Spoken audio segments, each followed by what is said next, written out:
Hi, my name is Savannah, and I'm a regular person that likes to do fiber arts. No, what is it?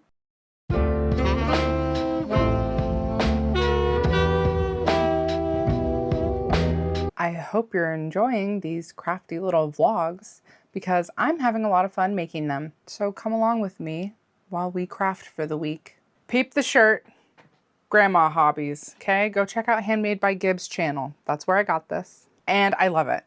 I'm thrilled. In the last vlog, we left off on re-knitting the heel for my nephew's socks.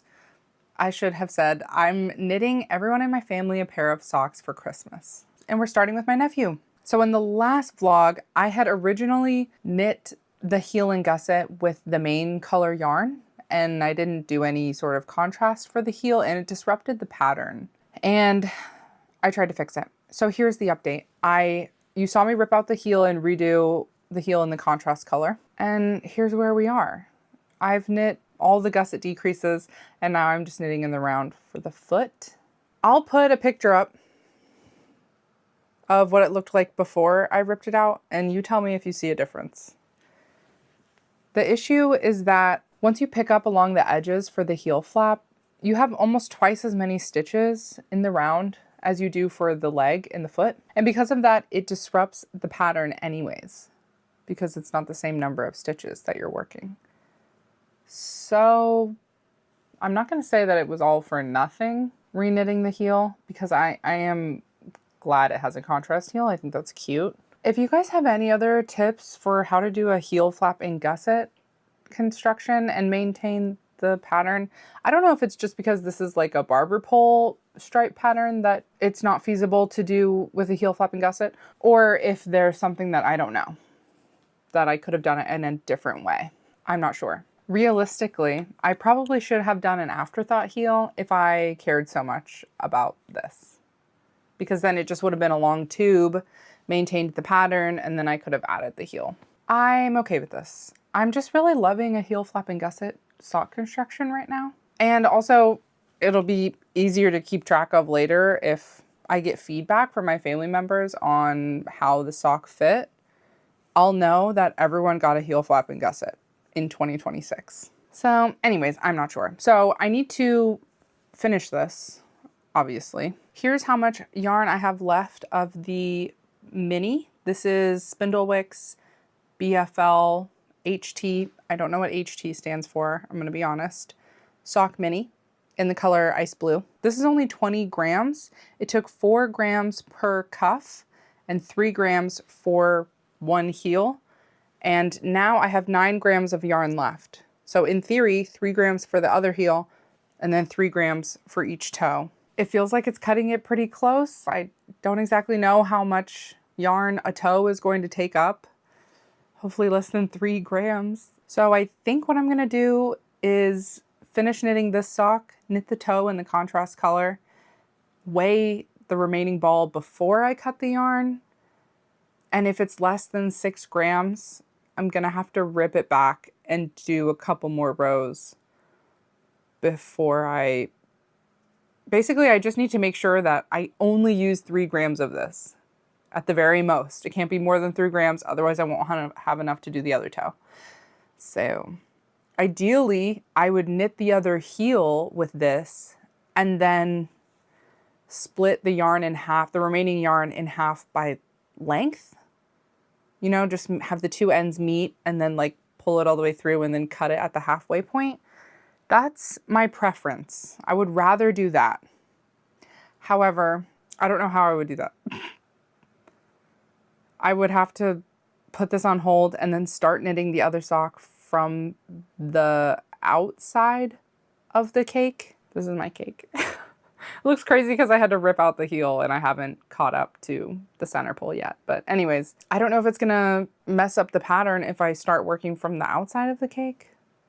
Listen, let me just give you a little PSA, okay? I am a new knitter. I've only been knitting for 1 year. I don't know what I'm doing.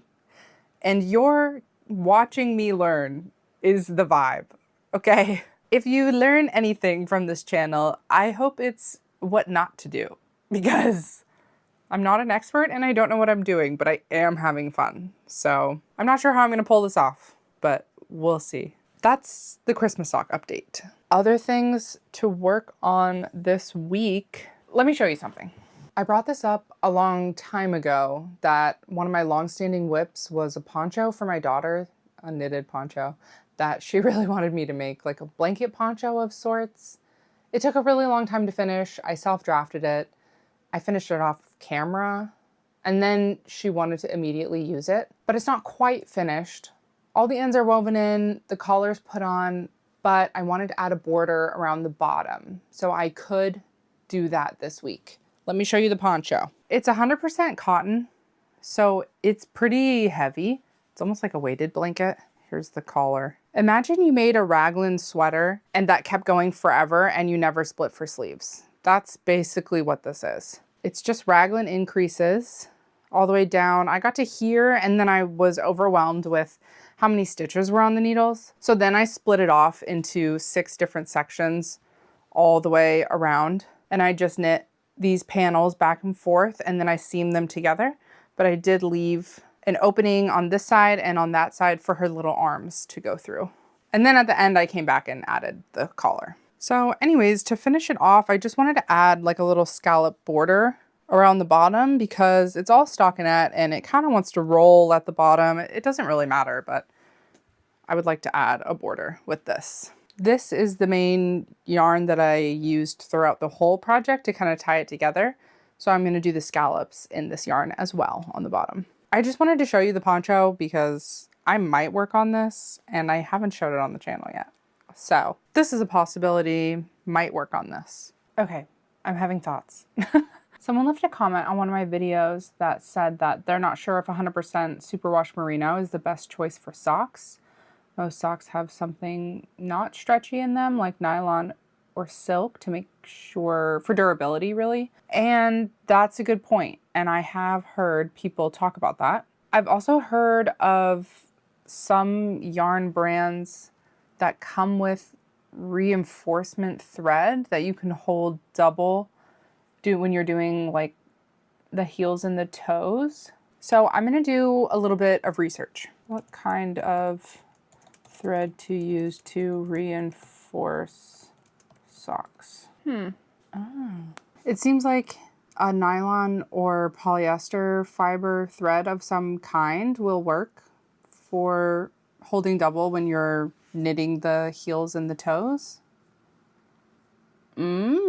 I'm sure you could also hold it double throughout the whole thing. Someone also said that your local yarn store might have just reinforcement thread, which is a good point. One that I didn't consider when I was in my local yarn store. I also have a lot of like sewing thread in a lot of different colors. Pretty sure most of it is a synthetic fiber, like polyester.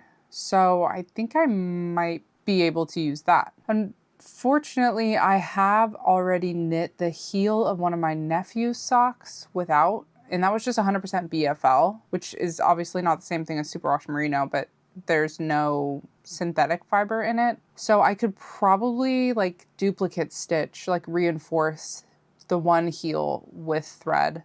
And then when I knit the second heel and when I knit the toes, I'll I was gonna get the thread box out of my closet, but actually you're sitting on it, so that's funny.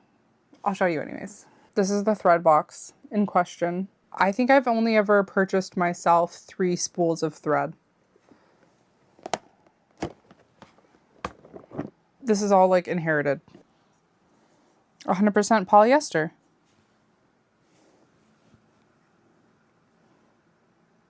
I think that's a great match. So I'll use this. I don't know, problem solved? It feels solved. Maybe it's not, but I guess we'll just have to see. Thank you for leaving that comment about using reinforcement thread if it doesn't have it already in the yarn, because I do want them to last, obviously, because it's going to be me that's got to darn them. So trying to prevent a little bit of work for myself in the future. Luckily, I have a huge tub of lots of colors of thread. I'll be using this. I'll be holding it double for all my heels and toes.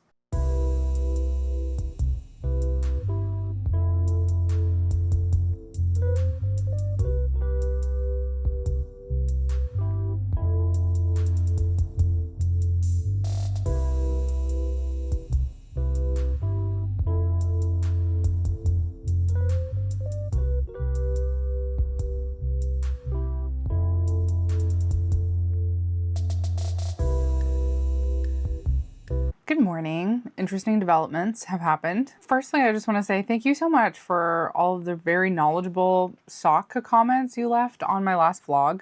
It's just really like getting my mind churning about the craft, and I love it and appreciate it. Couple things. One, I started the toe. Two, I forgot to include the thread until I was like 3 rounds into the toe, and then I added it. I was thinking to myself that I'll just duplicate the 3 rows that I forgot to do in the beginning. But the thread match color is actually insane. I think it looks really good, and you can't see it at all. The book that I'm using for my sock pattern is The Sock Project by Summer Lee. I really like that book. It's beautiful, first of all. It's got a lot of great patterns in it, and I love the way that it really explains all the different ways that you can knit socks and cuffs and heel types and whatever. It's very, I love the formatting of it. It works for me. However, sometimes I forget to check my gauge on sock projects because I'm just going by length. But then when it comes to things like the toe, where you have to decrease to like 1/3 of your stitches approximately, which for me is 9 decreases, and you do a plain row in between, so it's 18 rows on the toe. And I forget that I should really check my gauge to make sure that 18 rows is going to equal 8 1/4 inches like total. Wherever I stop the foot, and then plus 18 rows, it needs to equal 8 1/4. Okay, so I just did the math, checked my gauge and did the math on the 18 rows, and I'm gonna be overshooting my total length by about 1/2 inch, and that's too much. Also, I weighed this, and my scale, I don't think it's not like super accurate, you know. I just weighed this and it's at 6 grams already, and I haven't even finished the toe. And I need it to be at 6 grams when it kind of was waffling between 6 grams or 7 grams. So it's not under 6, but still, I need it to be 6 when I finish the toe. So here's what I'm going to do. I'm going to rip out the toe. I'm going to rip back 1/2 inch on the main color. I'm going to start knitting probably like 2 rows, maybe more. I'm going to start knitting the toe with the main color, and then that way it'll eat up a couple of those beginning rows, so it'll take less of this to complete the toe. And then that way I get to remember, hopefully, to use the thread throughout the whole toe, so I don't have to duplicate stitch that at all. I'm feeling good about it. I have a couple of thoughts and questions and feelings that I'm going to throw out into the ether, and if you have any comments, I would love to hear them. I'm getting 10 rows per inch and 8 stitches per inch. Is that normal? I don't know. I'm at the very beginning of my sock journey. I'm sure I'll figure out a lot of the answers to these questions by experience and just by knitting more socks. I'm not totally confident that my gauge is tight enough. You know what I mean? All I have is size 2 needles, and I'm just kind of like experimenting and trying to get that experience. But it's really difficult for me to tell the difference between a fingering weight sock yarn and a DK weight sock yarn. I don't know, dude. It's hard for me to tell. So I got some comments that was like, Patton's Croy is a thicker sock yarn, and maybe you shouldn't pair that with some of your other fingering weight sock yarns. This is a sock I've already done that I paired with. This is Patton's Croy Clover Colors, and this is the Cascade Heritage Paints Autumn. It feels fine. Like, I don't know. How would I know the difference? Row gauge? Stitch gauge? Like, I'm not sure. It looks okay, but I don't know what I'm doing, you know? I guess maybe the sock part is a little bit denser, maybe? I can't tell, you guys. I can't tell. Also, with each sock project, I'm learning something new, so I'm not taking it like super seriously, but I do want to learn as much information as I can and try to learn something with each iteration. I do want to learn. I just don't want to beat myself up for mistakes, I guess. My other thing is, I've heard people say when they're talking about the information on a yarn label, something about the meters per grams is giving people a clue as to the weight of the yarn. Let me try to Google this. How would I Google this? But I don't know what those numbers are. I think I need to just start paying attention. Obviously, if 2 balls of yarn are 50 grams and one has more yardage than the other one, then it's thinner. I'm imagining in my head a Play-Doh ball, and when you're trying to make it into like a snake, and the thinner and thinner you roll the Play-Doh, the longer it gets. That makes sense to me. I just don't know what my buffer is. I'm gonna grab a yarn, hold on. Okay, I've grabbed 2 yarns from my stash. One is Peyton's Croy, which y'all are saying is a little bit thicker, and one is Malabrigo Ultimate Sock. Malabrigo Ultimate Sock, approximately 385 meters for 100 grams. Got it. Peyton's Croy, I don't know if it's Peyton's or Patton's, you guys. It doesn't matter. Is 152 meters for 50 grams. Hey, let's get the calculator. 152 times 2. So this one is 304 meters. And this one is 385 meters. I see what you're saying. This one is thinner because it's going to go farther than this one for the same weight. Interesting. That's like an 80 meter discrepancy. I'll be right back. I've pulled a couple of other ones. The Regia, whoa, the Regia sock yarn is 420 meters for 100 grams. That's a 120 meter difference. Whoa, I wasn't expecting that. I don't know what I was expecting, but I wasn't expecting that. So this one is super thin. The Allegria is 405 meters. Madeline Tosh is 384 meters. This is the only one that actually has a yarn weight category on it, and it's listed as number 1 superfine. So between the 5 yarns I just picked up, these two have the exact same 384, 385 meters. This one has a lot more, 420 meters, but I'm confused because it doesn't seem thinner than these visually. This one has 405 meters. Visually, it looks similar, I guess, but like a little bit thicker than these. Anyways, I don't know. I just am not sure. Are they all fingering weight? What's my buffer here? 100 meters? 50 meters? Is this a good way to even tell? I'm not sure. Also, I got several comments about this Regia that if you use a contrast color, someone was saying that they only need 50 grams as the main color if they're doing cuffs, toes, heels in a contrast color. Well, there's 55 grams left of this. So that is so exciting. Gives me a lot of hope that I can just use this for my mother-in-law's socks. I do still need to go to Spindlewicks because then I do need like I want just like a plain regular lavender for this. Anyways, sorry, these are just like my thoughts. These are my sock thoughts that I'm having. If you know anything about it, I really, really appreciate everyone's advice. It's so helpful. And it's so much fun to engage with other crafters online and get to have these discussions and get this feedback for my projects. And it's really nice. I don't have very many friends in real life that do arts and crafts. So thank you for contributing. I really appreciate it. I'm going to put these away. Okay, and now I'm going to rip this sock toe out and redo it, which is fine. To the salon. I hope I'm doing my math right, doing my gauge right. I'm going to turn the camera off.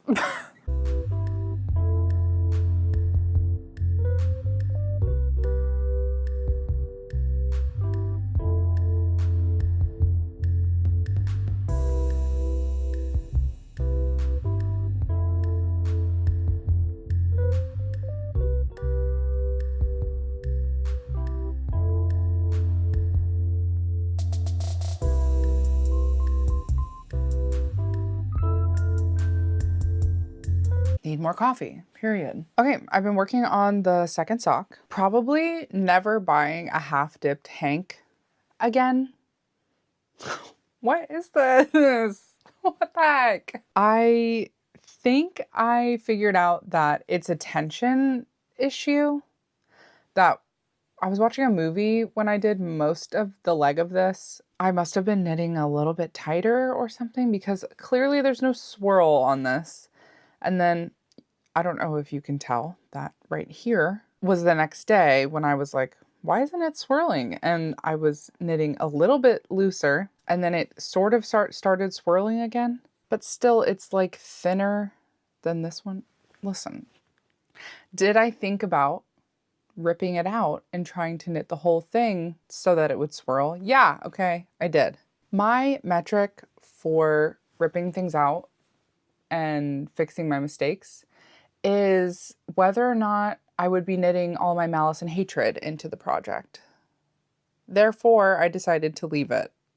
The amount of times I've had to rip things out and try again purely because, not purely, but mostly because this Hank was pissing me off. So I decided to leave it. If I can knit all 12 pairs before Christmas and I have time, I'll knit him another pair with different yarn because obviously these are to his measurements.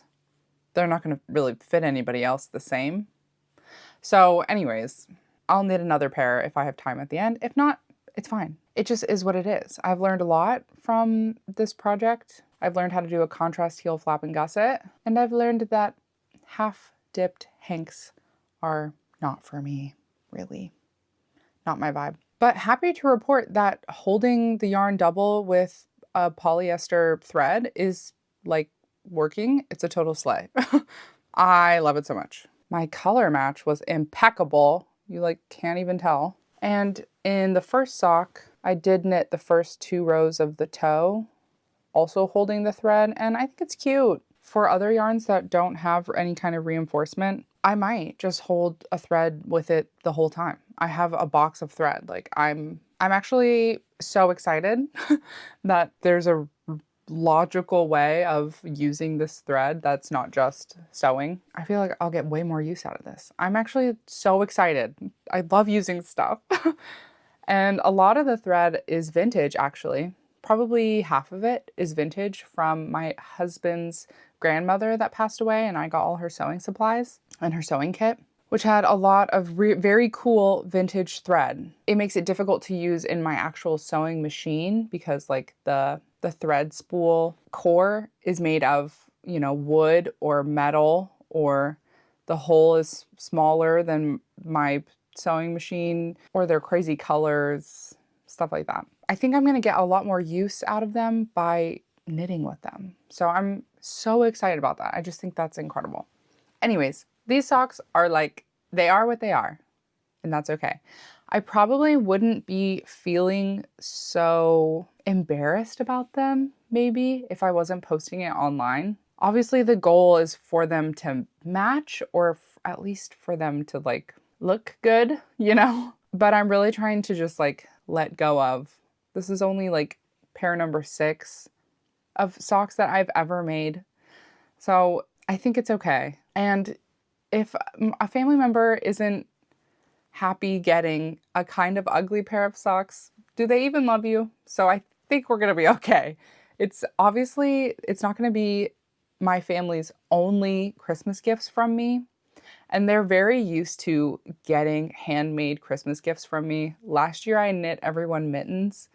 The year before that I got into sewing, so everyone got like a little zipper pouch and a pot holder and stuff like that. The year before I made everyone crochet tapestry bags. So anyways, they're used to it. They know that they're getting something handmade, and you know, it's fine. I think it's okay. So I'm just going to try to be myself, and part of why I love making things. My goal in making things that are handmade is not that they're gonna look store-bought. It's that they're gonna look and be handmade. I am feeling a little bit embarrassed that they look like this, but that's okay. I just want to impress you guys, but that's okay. I have to be myself and knit some ugly socks. I don't know if you guys have ever heard of the book, The Artist's Way, but they have a lot of great like principles or like mottos or whatever. And one of them is you have to make bad art in order to make good art. So I could re-knit these socks 6,000 times and try to make them perfect. Or I could make bad socks in order for the next pair to be good socks. Or the one after. Or whatever. So that's my mantra. Just letting you know. We're rocking with these Uggos, okay? And I'm proud of them. So it's fine. I've learned a lot. Okay, enough about socks. In other news, we are having a fundraiser this weekend for my local rugby club, the Tacoma Sirens. Hopefully the fundraiser goes well. We're trying to raise money for new jerseys, and part of that fundraiser is a silent auction. We have several teammates putting together these baskets for the silent auction, and I'm responsible for 2. I might do 3, okay? Surprise, they're all craft related. One of them, I have to dig through my finished objects bucket and see if I can curate something that makes sense as a basket. So one is finished objects. One is starter crochet kit. And then I'm going to try to do like a starter weaving kit. I just thought of that one yesterday. So I'm actually not totally sure how that one's going to go, but we're going to see. So anyways, I was thinking that we could put these baskets together. God, what do I want to do first? Actually, first I need some more coffee. So give me 1 second. Okay. I want you to know it is a constant battle of me fighting back clutter in this craft room. It's messy. Welcome to my crib. Let's get the finished objects out.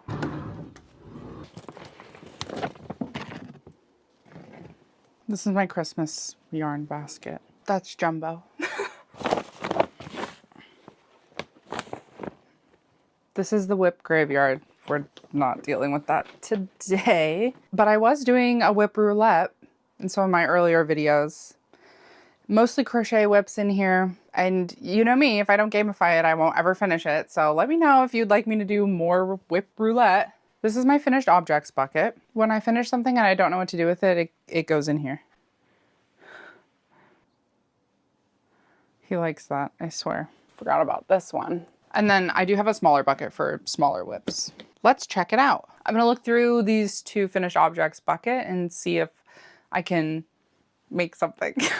Okay, there's a couple of knit washcloths. Oh, I was wondering where this went. This is my tank top. I knit this tank top. Why is it in here? I feel like I should wear it. It's summer. Anyways, this is the Coastline tank by Sheep and Stitch. Can you stop doing that, please? This is the Mousse Bime bag. I forget who it's by, but I'll put it in the description. This was my second ever knit project. It's like a little knot bag. Very handy for farmers markets where I can just clip it onto my fanny pack and then walk around.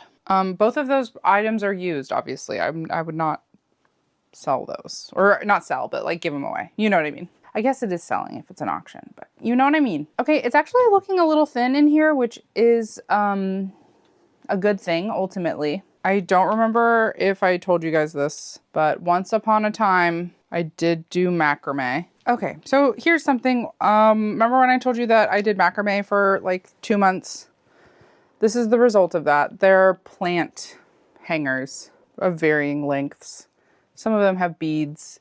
I will definitely include one of these. I don't know which one, it just kind of depends, but one of these for sure. There's also this. This is a crochet tapestry. That would be cute, actually, to include.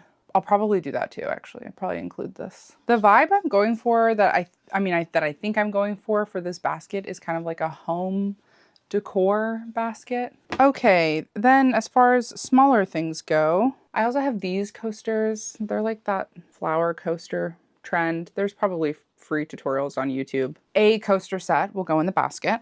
I have a couple teeny tiny wall hangings. No comment. The last finished object that I have is these little tea bag bookmarks. There's 3 different kinds. This one is chamomile. This one just has a green leaf on it. And then, oops, this one's lavender.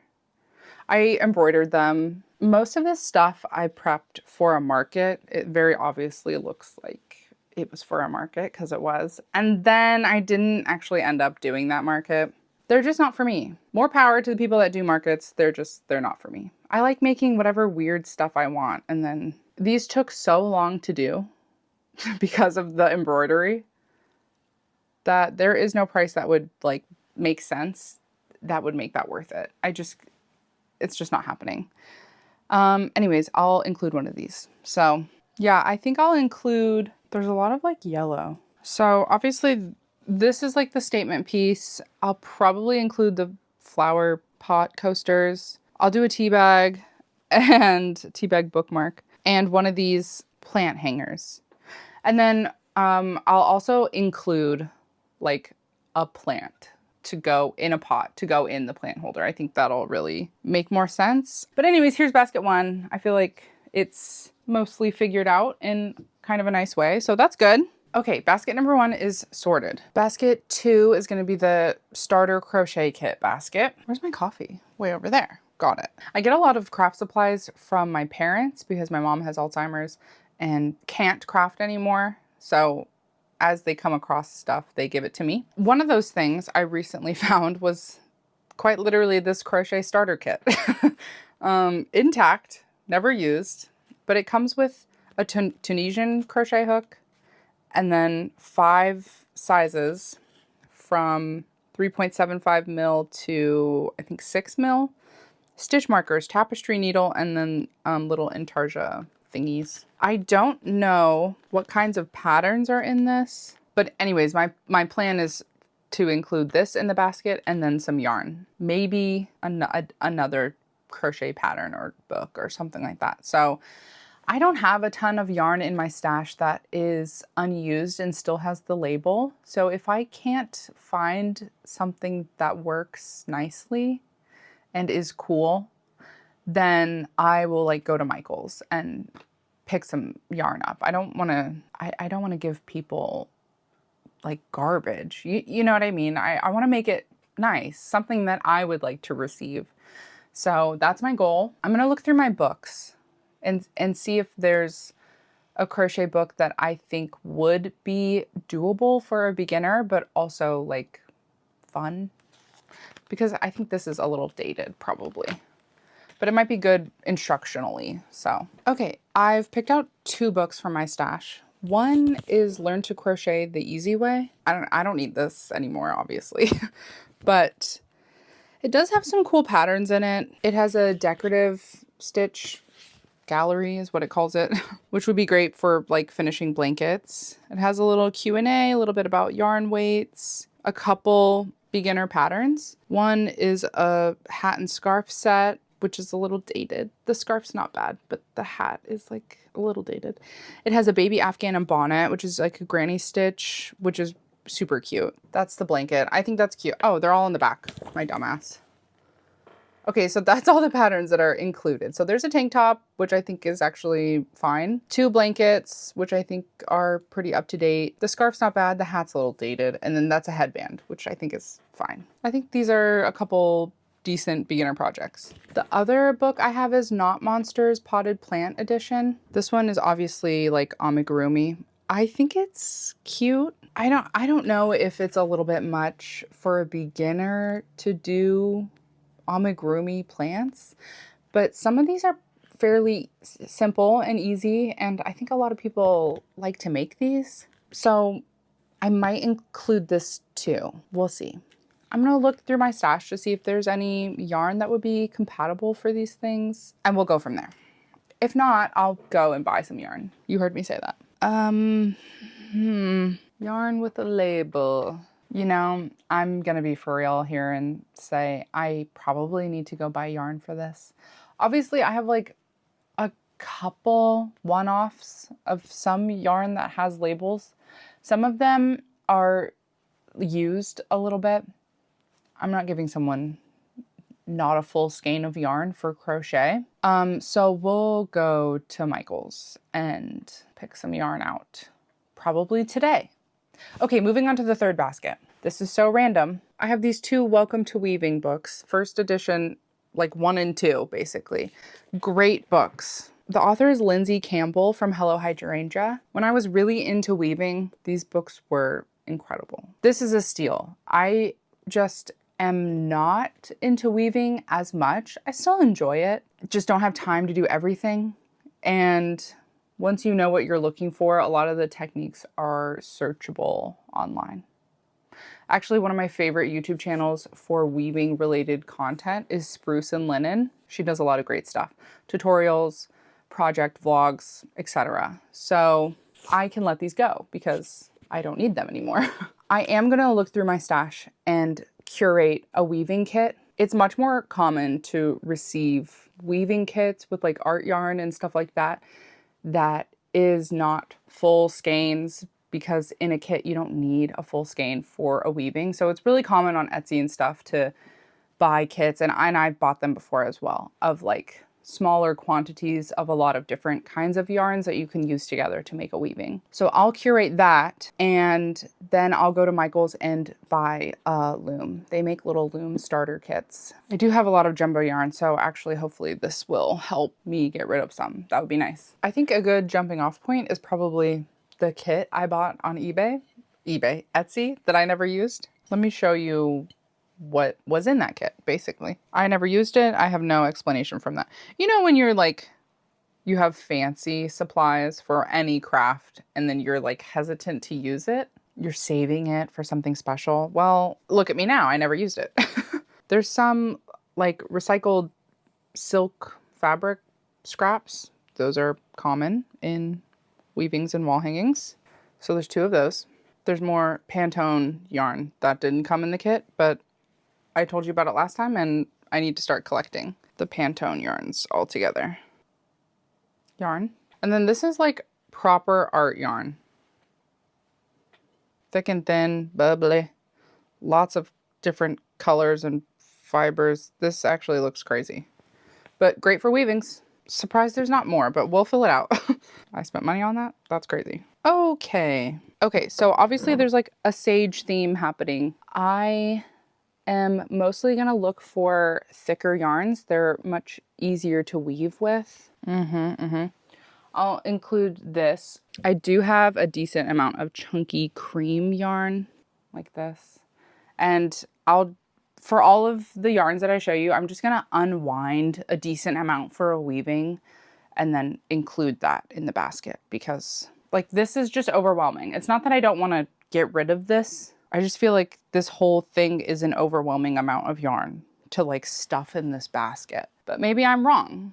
Maybe if you were a weaver, you would like to get an unbelievable amount of yarn. Let me know. Oh, I have roving. I'm gonna briefly tilt you up. Okay, this shot is not normally included in my videos, but along the top of my bookshelves is roving. So let's grab some of that. Slay, that's a great color. Cream, pink. There's a little bit of pink in that. I think that would look nice. Pink. The nice thing about when you're working with roving is that you can use it full length for total thickness, or you can split it. I don't have the yarn labels for these anymore, but I think they're polyester of some type. Okay, I think this is a reasonable length for a weaving.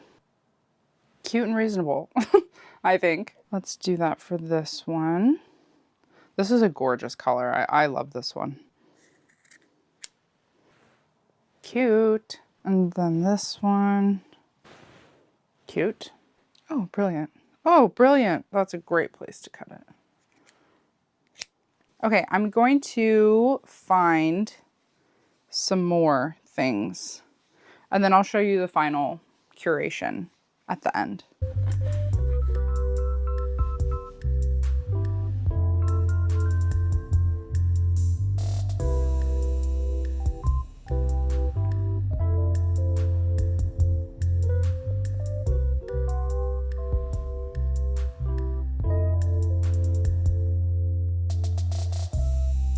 Okay, I feel pretty good about that weaving box. I think that's a decent curation of yarn. I feel pretty good about that. All I have to do is go and actually get a little weaving kit, which I'm hoping will come with a tapestry needle. If not, I have extra tapestry needles that I will include in the box. That's my best one by far. That's cute. I feel good about that. That's the one that I thought of yesterday. I was like, why don't I make a weaving box? The heck?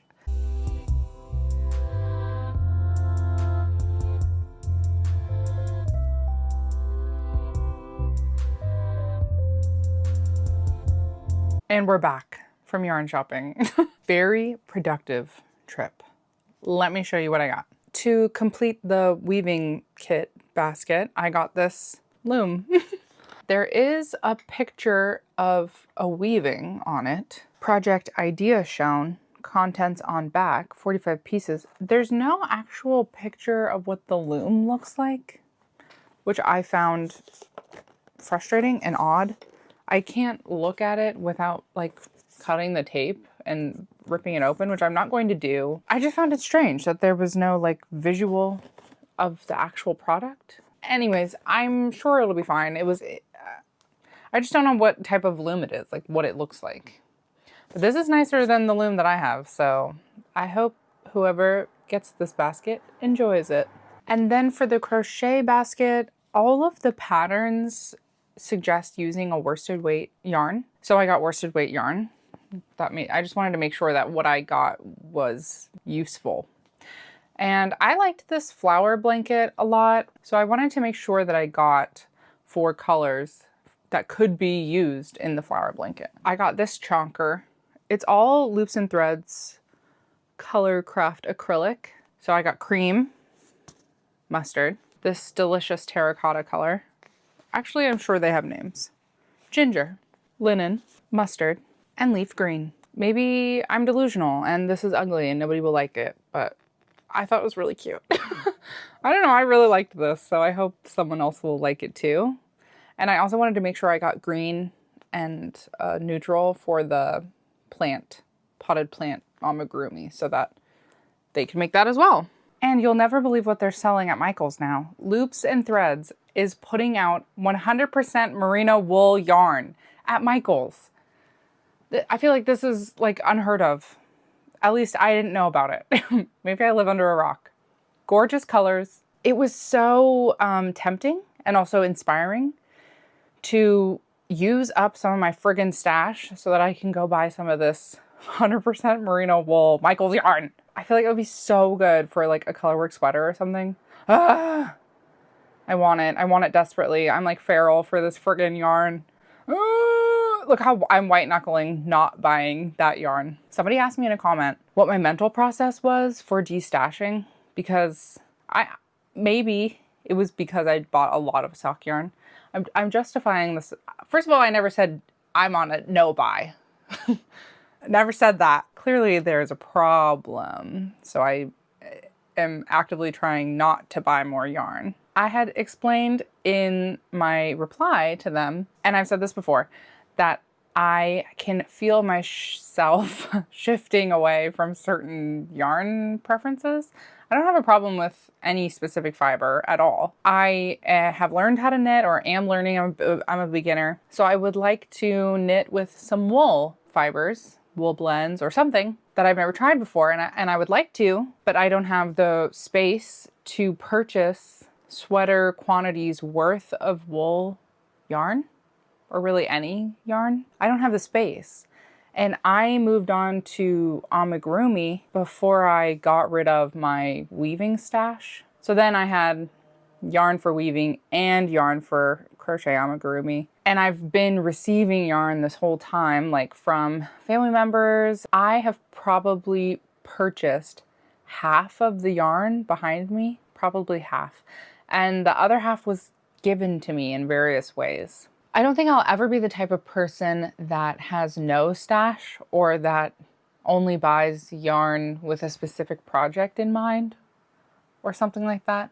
I like being able to think of something crazy to do and then just shop my own stash. I do really enjoy that, but it just has gotten a little bit like stale. Stale in terms of like, I have yarn that are for hobbies that I don't do as much anymore. So then when I learned to knit, I don't want to grow and move forward without using or taking care of in some way the yarn from my previous hobbies. I still enjoy weaving and crocheting. I'm not saying I don't, but I'm just saying that I can't keep growing and carrying all of this old yarn like with me. So I think my goal with destashing is I love the rainbow. I'm very color oriented. So I think I would like to make room on all of the shelves, like clear off half of the shelves so that half of it could be for knitting yarn specifically and the other half of the shelf could be,